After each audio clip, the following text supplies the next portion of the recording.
Vamos então para o nosso estudo da Palavra de Deus, as ordens divinas acerca da saúde, vindas da parte de Deus, contidas nas Escrituras Sagradas. Vamos para o nosso estudo. Estudo da Palavra. Pai Santo, continue conosco, nos dando sabedoria e a mente de Cristo para entender a Tua Palavra neste momento. Pedimos e agradecemos em nome de Jesus. Amém. Muito bem, vamos lá então para o nosso estudo. Semana passada, recapitulando aqui rapidinho, um minutinho, semana passada nós vimos então, na terceira epístola de João, capítulo 1, verso 2, que Deus deseja que nós prosperemos e que tenhamos saúde. Vimos também na primeira de Paulo a Tessalonicenses, capítulo 5, verso 23, que a santificação inclui corpo, mente e também as emoções, como também as faculdades espirituais. E aí nós vimos também que em Romanos capítulo 12, verso 1 e 2, nós vimos que nós devemos apresentar os nossos corpos como sacrifício vivo diante de Deus. Então, se nós devemos apresentar o nosso corpo como sacrifício vivo e a santificação inclui o cuidado com o corpo, então o culto racional é aceito por Deus quando nós também respeitamos o nosso corpo, que é o templo do Espírito Santo. E aí nós vimos na primeira de Paulo aos Coríntios, né? Eu estou recapitulando aqui. Na primeira de Paulo aos Coríntios, capítulo 6, verso 19 a 20, que o nosso corpo é o templo do Espírito Santo, é o templo de Deus. E também, na primeira de Paulo aos Coríntios, capítulo 10, verso 31, nós vimos que o que nós comemos, que nós bebemos, ou qualquer outra coisa que nós façamos, devemos fazer tudo para a honra e glória de Deus. Aí nós vimos, por exemplo, em Provérbios, tá? Provérbios capítulo 20, verso 1, que o vinho é escarnecedor e que a bebida forte é alvoroçadora.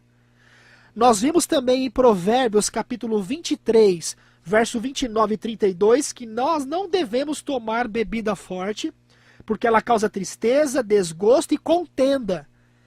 E ela é enganadora e perverte o juízo. Então você se lembra? A santificação inclui o corpo e as emoções, a mente. E o vinho entorpece a mente. Então como é que com a mente nós vamos servir a Deus se nós estamos desrespeitando o nosso corpo através do uso do vinho alcoólico e de outros alimentos estimulantes? Aí nós vimos em Isaías capítulo 5, verso 11. Isaías 5, verso 11, lá diz assim: ai dos que se embriagam com o vinho. Vimos também em Provérbios 4, 17, que o vinho em excesso conduz à violência. Aí eu até falei que um dia, não agora, tá, mas em breve, eu vou fazer um estudo só sobre o vinho, porque esse assunto sobre o vinho é polêmico. Há algumas pessoas que dizem que a Bíblia realmente fala do vinho alcoólico mesmo, que pode se beber o vinho alcoólico desde que não seja em excesso. Outros dizem que não, que o vinho é o vinho e que o suco de uva é o suco de uva. Em breve eu vou tratar desse assunto aqui, tá? E aí vimos também em Provérbios capítulo 31, verso 4 e 5, que o vinho não é para os reis e príncipes, porque ele perverte o juízo. E aí o último texto que nós lemos foi Apocalipse capítulo 5, verso 10. Apocalipse 5, verso 10. Nós vimos que uma vez que nós somos reis e sacerdotes para com Deus, temos a necessidade de possuir o quê? Mentes lúcidas. E como é que nós vamos possuir mentes lúcidas? Se nós nos embriagamos através da bebida ou bebendo vinho alcoólico, ou através de outros tipos de alimentos estimulantes que prejudicam a nossa mente, o estado do nosso corpo, que é o templo do Espírito Santo. E aí eu fiz até aqui coloquei uma figura de linguagem. Você, por exemplo, compra um carro zero. Pensa naquele carro dos sonhos. Você compra ele zerinho. Você vai cuidar dele, você fará as manutenções, não é, que a concessionária vai te oferecer, ainda que você pague um pouco ali, mas você preferirá fazer a manutenção, colocará o melhor óleo que vai naquele motor. E o seu motor, que é o seu corpo, essa máquina viva que Deus, não é, criou, que é você. Que tipo de combustível você está colocando ali dentro? Se você cuida bem do seu carro, por que você não vai cuidar bem do seu corpo? Assim como a concessionária sabe qual é o melhor óleo para o motor do seu carro, Deus sabe qual é o melhor alimento que vai aí dentro do seu corpo, que é esse motor, essa máquina viva. Aí eu até comentei aqui que Satanás é tão astuto que Deus criou os remédios que estão aí na natureza. Então Deus criou a laranja. Satanás criou o quê? A bebida alcoólica a base da laranja, ou a Fanta laranja. Deus criou a uva, o cacho de uva. Satanás criou a Fanta uva. Deus criou o limão, Satanás criou a caipirinha. E assim por diante. Então nós temos que entender essas coisas de forma racional, porque com a mente nós servimos ao Senhor, e a mente é a sede da inteligência. E a batalha entre o bem e o mal ocorre na mente. Transgredir as leis da saúde, meus amados, incorre em transgredir a lei de Deus no aspecto moral também.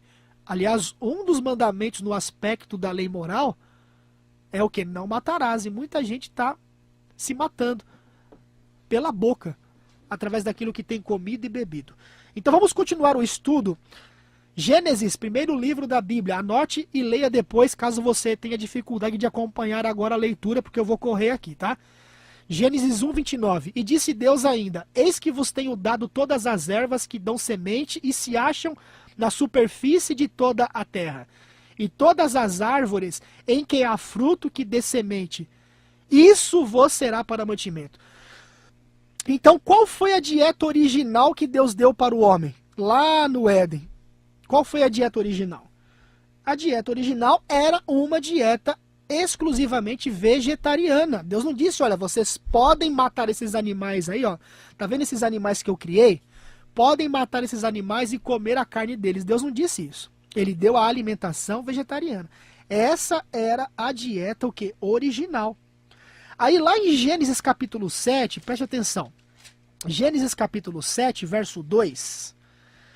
Gênesis 7, verso 2, diz assim, ó. Gênesis 7, verso 2. De todo animal limpo, presta atenção na classificação entre animais limpos e imundos. Isso antes dos judeus. Depois você vai entender o porquê que eu estou colocando esta observação antes dos judeus. De todo animal limpo levarás contigo 7 pares, o macho e sua fêmea.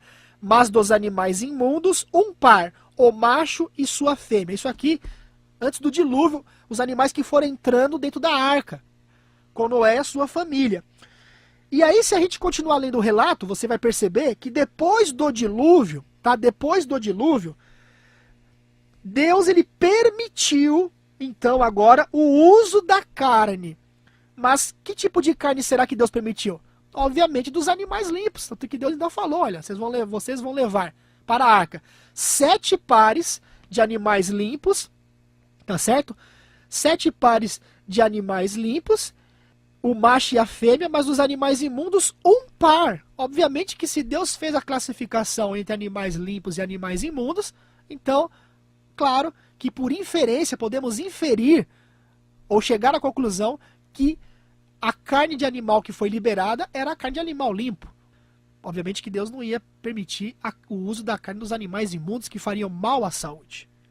Então Deus, depois do dilúvio, reprisando aqui, repetindo, permite o uso da carne de animais limpos na alimentação humana. Por isso entraram então 7 pares de cada tipo. Não é? No caso, 7 pares dos limpos e 1 par, então, dos imundos. Muito bem.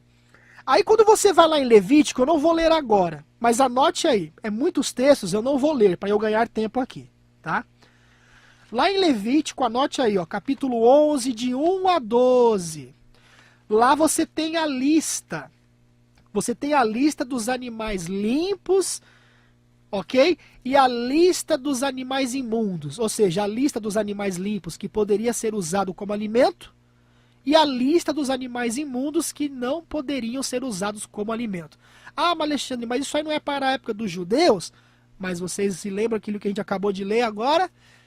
Lá na época de Noé, quando não havia ainda o povo judeu, Deus deixou claro, 7 pares de animais limpos, 1 par de animal imundo. Então Deus já fez a classificação, antes mesmo da nação judaica que vier à existência.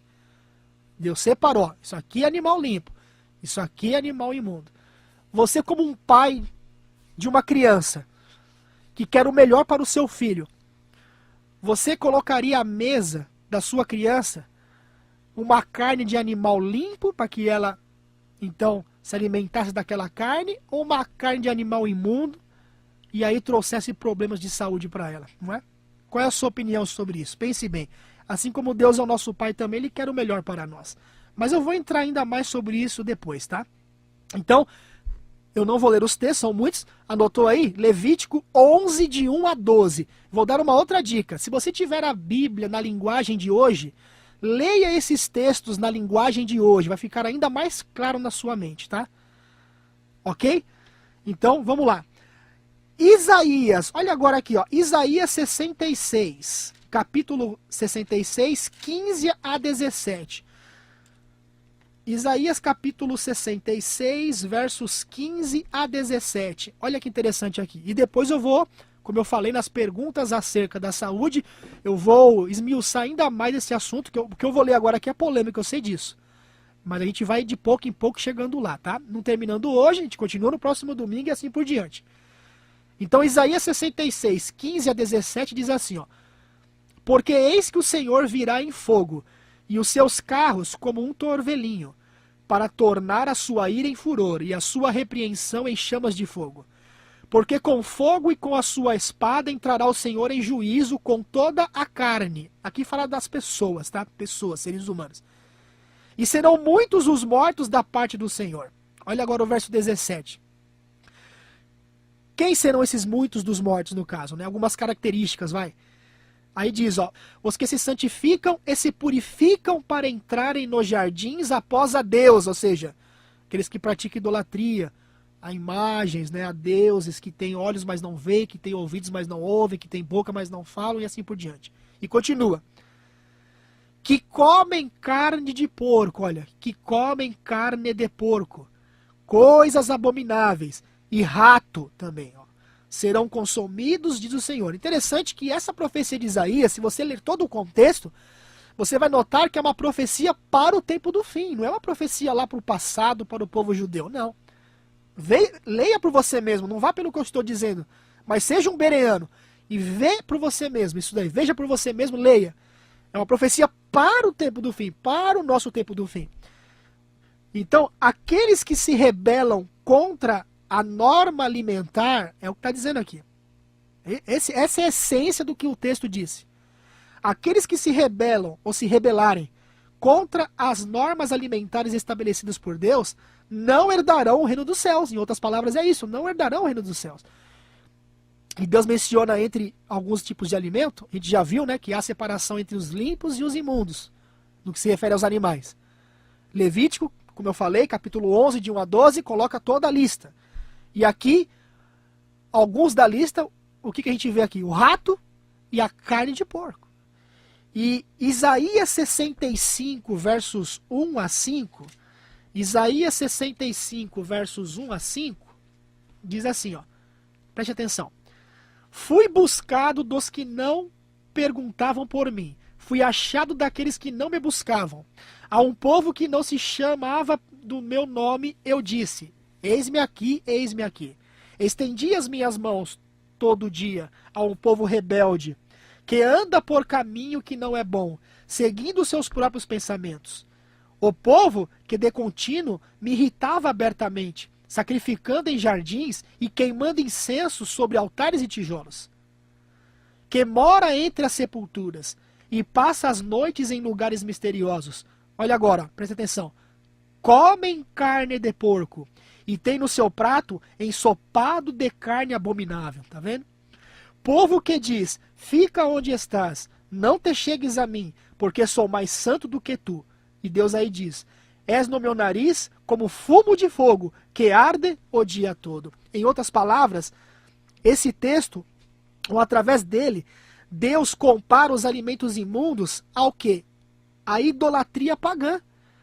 O uso de alimentos considerados imundos, carnes imundas, de animais imundos, é comparado por Deus à idolatria pagã. E ali de novo você vê o quê? Você vê a carne de porco.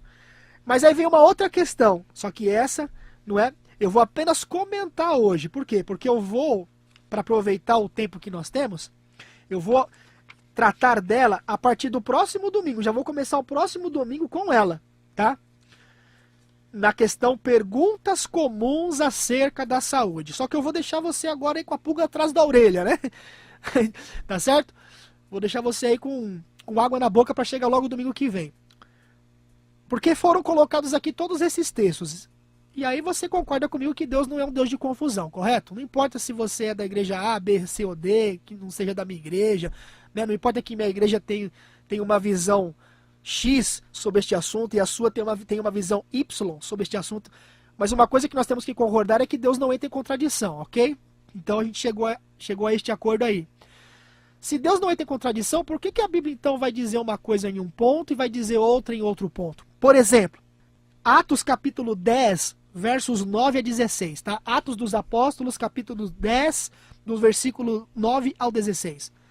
Lá você vai ver um lençol que ele desce, né? Um lençol branco que desce do céu, ele vai descendo, e ali você vê ali o quê? Contém ali toda a espécie de animais imundos, olha só. Com certeza, se contém todos os tipos de animais imundos, então você teria também o que ali? Um rato, crocodilo, rãs, serpentes, correto? E aí Deus diz o quê? Levanta-te, Pedro, mata e come. E agora? E, inclusive o texto diz que Pedro fica horrorizado. Mas afinal, o que Deus pretende com essa visão? E agora, será que tudo que a gente estudou até aqui caiu por terra? Mas tem um versículo na Bíblia que mostra que Pedro ficou confuso. Então, repetindo, eu só estou aqui colocando a pulga atrás da sua orelha, tá? Se você ler o verso 17, porque eu passei ali o Atos 10, do 9 ao 16. Mas se você ler o verso 17, Pedro fica confuso, tá? E lá no versículo 28, mesmo capítulo 10 de Atos, só que o versículo 28, Pedro ele começa a explicar a visão que ele teve. E ele mostra a verdadeira aplicação da visão. Isso na semana que vem eu vou explicar. Tá certo? Porque Deus não é um Deus de confusão, correto? Ele não pode dizer uma coisa numa parte da Bíblia, em outra parte dizer outra coisa. Parece uma contradição. Como Deus não é um Deus de confusão, a Bíblia não pode entrar em contradição. Mas eu quero terminar com dois pensamentos bíblicos aqui, ó. Primeiro deles, Filipenses 4:13, tá? Filipenses 4, verso 13. Tudo posso naquele que me fortalece. O que tem a ver esse texto com o contexto da saúde que estamos estudando hoje? Que Deus ele promete força espiritual para você vencer os hábitos físicos. De repente você tem tendência para comer de tudo, você sabe que algumas coisas que você está usando como alimento está prejudicando a sua saúde e a sua mente, você sabe que com a mente você serve a Deus, você sabe que a mente é a sede da inteligência, e que isso está trazendo má saúde para você, e que você corre o risco de um câncer, de ficar adoecido em um leito do hospital, e que Deus não quer isso para você. Somente Ele pode dar poder para você, amém? Aonde Adão caiu, que foi no apetite, quando ele comeu o fruto, e que Eva também comeu, Jesus, como segundo Adão, venceu no mesmo campo. Jesus começou a sua obra ministerial jejuando 40 dias e 40 noites. Ele dá poder para você vencer. Assim como ele venceu, você pode vencer. Assim como ele venceu unido ao Pai, você unido a ele pode vencer. E eu termino lendo Hebreus, capítulo 4, verso 15 e 16. Hebreus, capítulo 4, verso 15 e 16. Carta aos Hebreus 4, versículo 15 e 16. Ó. Porque não temos um sumo sacerdote que não possa compadecer-se das nossas fraquezas. Antes ele foi tentado em todas as coisas, a nossa semelhança, mas sem pecado. Acheguemo-nos, portanto, confiadamente junto ao trono da graça, a fim de recebermos misericórdia e acharmos graça para socorro em ocasião oportuna. Ou seja, como eu disse, Jesus foi tentado como nós somos. Ele jejuou 40 dias e venceu para que nós também pudéssemos receber seu poder para vencer. Amém, meu querido? E na semana que vem, continuarei este assunto, com algumas perguntinhas. Como entender então o lençol, na visão de Pedro, que tinha toda a sorte de animais, incluindo os imundos, e Deus disse, levanta-te, mata e come? Aquele texto que diz, comprai tudo que tiver no açougue sem perguntar nada. Não é? Não parece textos contraditórios? E a questão de Jesus afirmar que não é o que entra pela boca que contamina o homem, mas o que sai? Por que tanta ênfase, então, à saúde, se ele disse isso? E a questão de 1 de Paulo aos Coríntios, capítulo 10, 25, que não somos nem melhores nem piores se comermos. E que podemos comer de tudo quanto se veja no açougue, como eu disse, sem perguntar nada por causa da consciência? Será que Cristo aboliu na cruz as leis da saúde dadas lá no Antigo Testamento? Como explicar a afirmação que há na Bíblia de que devemos ter cuidado com aqueles que ordenam a abstinência dos manjares que Deus criou para os fiéis? Olha lá, está na primeira de Paulo a Timóteo, capítulo 4, verso 3. Que diferença faz comer e beber uma vez que Deus está apenas interessado na minha vida espiritual? Vamos tratar disso também. O que Paulo quis dizer a Timóteo quando aconselhou a ele tomar um pouco de vinho por causa do seu estômago? Essas e outras perguntas a partir da próxima semana. Pai querido e eterno Deus, abençoe a todos nós, ó Pai, nesta questão da saúde.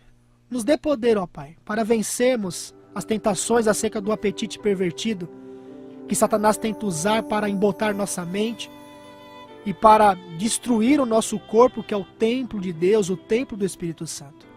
Ajuda-nos, ó Pai, a ter uma fé racional, como diz lá em Romanos capítulo 12, a partir do verso 1. E oferecemos a Ti um culto racional. E isso envolve também o equilíbrio das faculdades mentais no que se refere à comida e à bebida.